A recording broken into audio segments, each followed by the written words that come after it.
부탁하시니 천사도 흥모하겠네. 화목해 하라신 구주의 말씀을 온 세상 널리 전하세.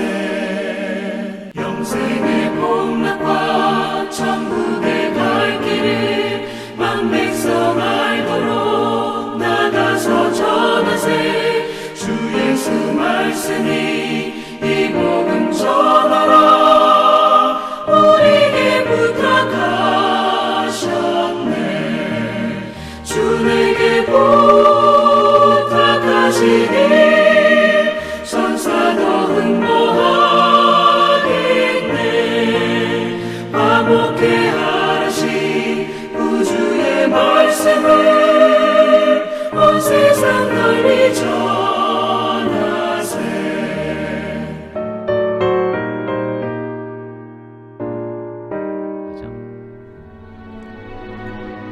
이고니온에서 두 사도가 함께 유대인의 회당에 들어가 말하니 유대와 헬라의 허다한 무리가 믿더라.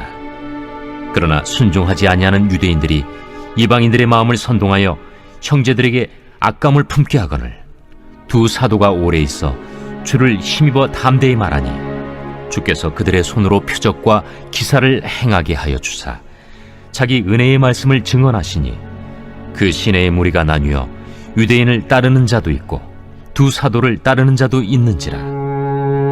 이방인과 유대인과 그 관리들이 두 사도를 모욕하며 돌로 치려고 달려드니 그들이 알고 도망하여 루가오니아의 두 성 루스드라와 더베와 그 근방으로 가서 거기서 복음을 전하니라. 안녕하십니까 대사신앙가족 여러분. 오늘 2월 9일 수요 가정예배 말씀 묵상 본문은 사도행전 14장 1절로 7절의 말씀을 통해서 살아계신 주를 힘입어 라는 제목으로 함께 은혜를 나누겠습니다. 오늘 본문에서 먼저 우리가 관심 있게 보게 되는 것은 바울과 바나바를 두 사도라고 지칭한 점입니다. 1절 이에 이고니온의 두 사도가 함께, 또 3절 두 사도가 오래 있어 주를 힘입어 담대히 말하니, 4절 두 사도를 따르는 자도 있는지라, 5절 이방인과 유대인과 그 관리들이 두 사도를 모욕하며. 바울과 바나바를 두고 두 사도라 부른 것입니다. 우리가 아는 대로 사도라는 말은 파송받은 자라는 뜻입니다. 예수님이 직접 세우시고 보내신 12 제자가 대표적 사도라고 할 수 있습니다. 누가복음 6장 13절 말씀에 보면 그 제자들을 부르사 그 중에서 12를 택하여 사도라 칭하셨으니, 그러니까 제자들 가운데, 보편적인 제자들 가운데 12는 사도라 칭하였다라고 누가는 기록하는 것이죠. 또한 사도행전 1장 26절에 보면 가룟 유다 이후에 처음 교회, 예루살렘 교회는 제비를 뽑아 마띠아를 얻으니 그가 11사도의 수에 들어갔다라고 기록합니다. 이처럼 사도라는 말은 예수님의 제자들에게 붙여진 명칭입니다.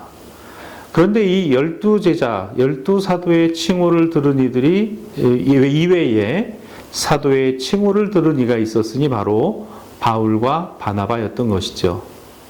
사도의 중요한 의미는 바로 예수님의 부르심과 보내심을 받은 제자라는 데 있습니다. 자신의 일이 아닌 주님의 일을 자신의 일로 삼는 사람이라는 특징을 갖고 있습니다. 다음으로 본문을 통해 알 수 있는 것은 3절의 말씀인데요.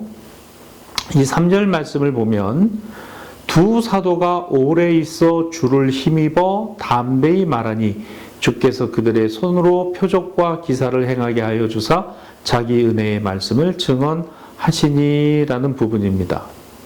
여기서 바울과 바나바 두 사도에게 표적과 기사 그리고 말씀이라는 관계를 보게 됩니다.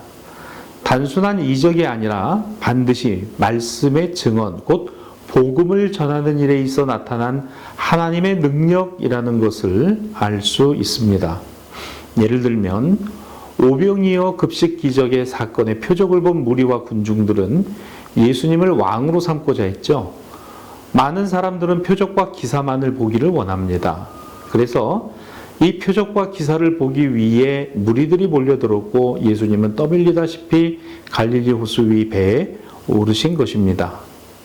그러나 분명히 우리가 알아야 하는 것은 이 표적과 이적은 분명한 목적이 있다는 것입니다. 이는 사람의 공로를 나타내는 것도 아닙니다. 사람이 영광받는 일 또한 아니라는 점입니다. 오히려 이적과 표적은 살아계신 하나님의 말씀을 보다 분명하게 증거하기 위한 일종의 방법이라는 것입니다. 본문 3절도 보면 주께서 그들의 손으로 표적과 기사를 행하게 하여 주사 자기 은혜의 말씀을 증언하게 하셨다라는 부분이 나옵니다. 사랑하는 신앙가족 여러분, 하나님이 행하시는 이적과 표적은 살아계신 하나님을 증거합니다. 살아계신 하나님의 말씀은 보다 분명하게 우리 안에 살아있고 드러나며 전해져야 한다는 사실을 기억하시기를 바랍니다. 여기서 중요한 것이 무엇이죠? 네, 그렇습니다. 살아계신 하나님. 오늘도 역사하시는 주님은 살아계신 주님입니다. 부활의 신앙입니다. 부활의 신앙과 믿음은 교회의 신앙의 근간이고 기초입니다. 끝으로 오늘 본문이 주는 교훈이 있습니다. 주님의 복음을 전하는 것에 있어 오게 되는 핍박과 환난과 고난입니다. 사도행전 14장 5절, 오늘 여기 본문 안에 이방인과 유대인과 그 관리들이 두 사도를 모욕하며 돌로 치려고 달려들었다라는 부분이 나오죠. 사도행전은 하나님으로부터 사명을 받은 자들이 예수 그리스도의 복음을 전하고 증언하는 기록입니다. 여기에는 계속된 핍박과 고난이 뒤따랐습니다. 스데반과 야고보가 순교했고 베드로가 체포되었으며 처음 교회는 박해를 피할 수 없었습니다. 사도 바울도 유대교 안에서 사울이라는 이름으로 살 때 그는 가해자요 핍박자였습니다.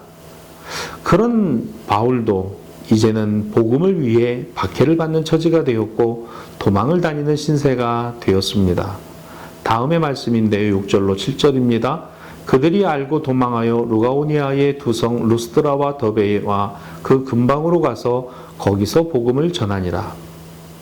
복음이 있는 곳에 구원의 기쁨만이 있는 것은 아닙니다. 고난이 따라오고 핍박이 몰려오기도 합니다. 여기서 본문은 두 사도가 주님을 힘입었다라고 말합니다. 어떤 주님인가요?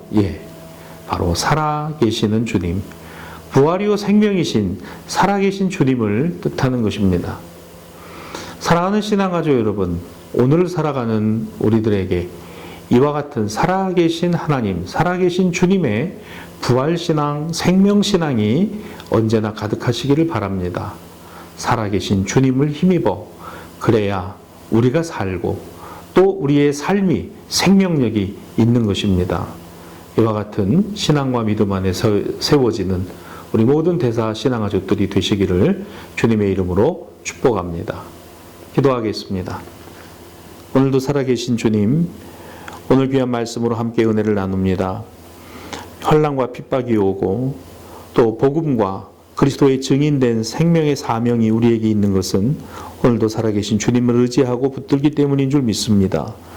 세상의 것을 목적하고 살아가는 삶에서 하나님 나라를 소망하고 그리스도의 복음을 전하고 증거하는 일에 우리의 삶의 목적을 변화시켜가는 복된 하나님의 자녀들이 되게 하시고 우리의 가정과 생업이 되게 하여 주시기를 원합니다.